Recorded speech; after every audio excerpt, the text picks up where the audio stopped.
Fala, galera, o Charla agora é Skechers, a terceira maior marca de calçados do mundo. Está com a gente, o QR Code está aqui na tela para mais informações. Ó, duas pessoas que eu quero perguntar para você, uma da atual empresa, outra da outra que você trabalhou. Galvão Bueno, cara, o que você já teve de relação com o Galvão? Ele foi muito legal comigo sempre. O Galvão, eu cobri Fórmula 1 como repórter 3 anos. E o Galvão viajava pras corridas nessa época, então ele me conhecia dessa época. Aí tanto que ele brinca comigo, fala assim, pô, era garotinho aqui, ficava aqui com a gente, não sei o que, como repórter, tá, virou narrador e tal. E ele me dava feedbacks muito positivos, assim, porque eu fiz... Nessa época? Não.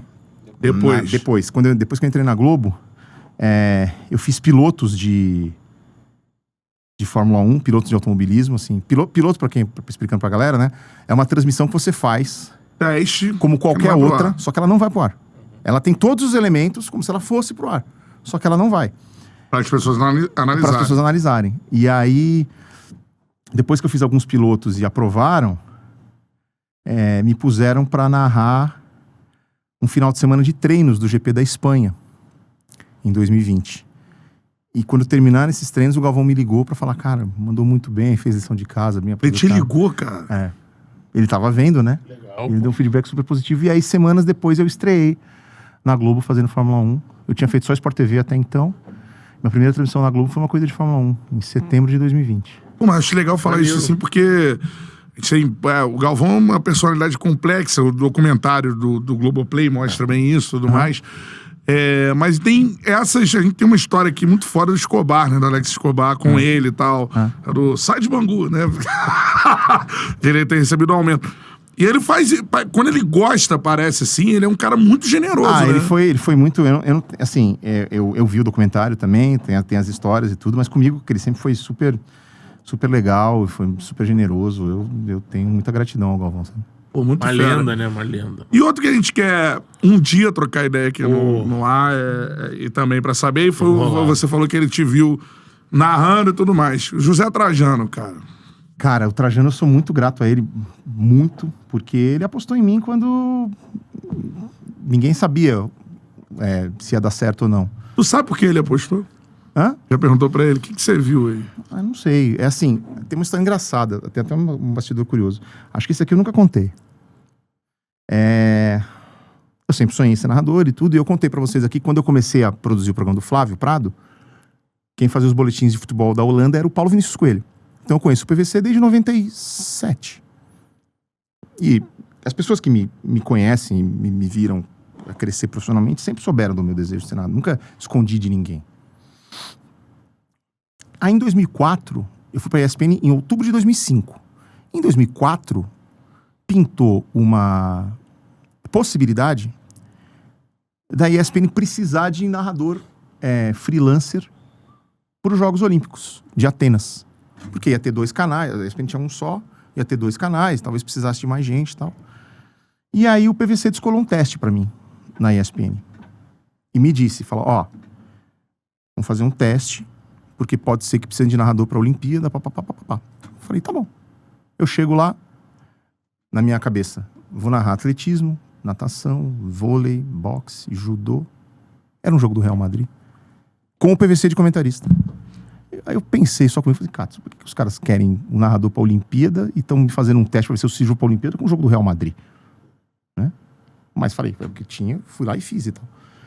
Soube, pouco tempo atrás, sério, soube semana passada. É mesmo? Porque o cara que foi o editor de imagens desse meu teste trabalha na Globo hoje. Ele me contou essa história semana passada. Que no meu teste, o cara que tava acompanhando o meu teste, que não era o Trajano, passou a mão no telefone e falou assim, você tem que vir ver isso aqui. Não, esse teste aí é só pro forma, é só pra eu ter algum material se me perguntarem, mas isso aqui ele vai ser nosso. Eu não sabia disso, eu subi disso semana passada. Só que a oportunidade não surgiu naquele período, não precisou do nada. Foi surgir só 1 ano e tanto depois, entendeu? Caraca, olha só. E o Trajano sempre me deu muita oportunidade, porque quando eu disse a ele, quando a gente conversou pra eu ir pra lá, eu falei, você pode contar comigo pra narrar o que você precisar. Eu sei que, assim, todo mundo quer o futebol, então eu também quero futebol. Futebol é o carro-chefe da casa. Mas se você precisar de mim em qualquer outro esporte, você pode contar comigo. E assim, eu dei conta do beisebol, dei conta do futebol americano, dei conta do ciclismo, dei conta de todas as modalidades. Então assim, acho que essa minha disposição e a maneira como eu entreguei o meu trabalho fez o Trajano pegar confiança em mim ao longo do... Tanto que eu tive muitas oportunidades legais. Participei de coberturas de Jogos Olímpicos, participei de coberturas de Copa do Mundo, tudo. Fiz jogos de Champions League no estádio. Assim, a participação do Zé Trajano nesses últimos 25, 30 anos de jornalismo, o quanto de gente ele deu de oportunidade, né? Ele gosta das categorias de base. Ele gosta de O Paulo Andrade, quando veio aqui, falou a mesma coisa. Não trazer quem já está pronto. Isso, mas dar oportunidade para a pessoa se desenvolver, para formar e tal. Então, pô, se for pensar, ele deu oportunidades. Não foi minha primeira oportunidade, porque eu tive a TV Cultura, mas também não foi a do Paulo. O Paulo teve o SBT antes, teve Gazeta, teve... Todos nós temos a nossa história. Mas a oportunidade mais, digamos, robusta e constante, persistente, para tanta gente. Pô, ele inventou o Paulo Vinícius na TV, que era cara de revista, de jornal. Milton Leite, João Palomino.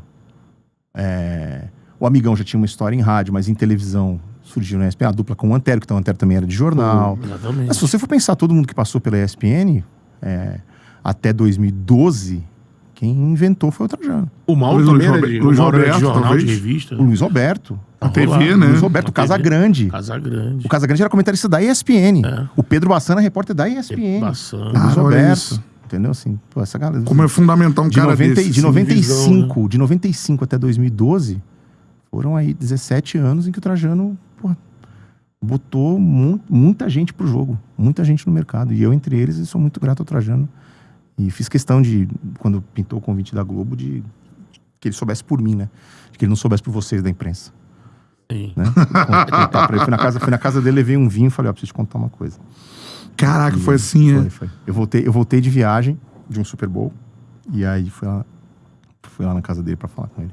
Pô, assim, conheci bem a história do Trajano assistindo a ESPN, né? E aí fui pesquisar, fui ver o trajetória impressionante dele lá. Fotógrafo no Gol Mil do Pelé, e repórter daqueles repórteres meu raizão, e essa veia dele. E assim, depois ele saiu da televisão, e assim, já numa fase onde eu era muito fã do esporte, assim, de ver aquela auge de pontapé inicial dele com o Dudu, assim, via muito. E ele sai, né? E aí a gente continua vendo, e aí vou pra imprensa e vendo. E aí muito tempo sem ver o Trajano. E quando ele voltou à mesa, à programação, pra homenagear o Antero, cara, assim, ouvir o Trajano comentar, fica até arrepiado, assim, é impactante, assim. Porque fez parte da sua memória afetiva, né? A verve, assim, sabe, a fala. Qual é, meu parceiro? Curtiu esse corte que você acabou de ver? Então se inscreva no Charla pra dar uma moral pro melhor podcast de esporte do Brasil. Tamo junto.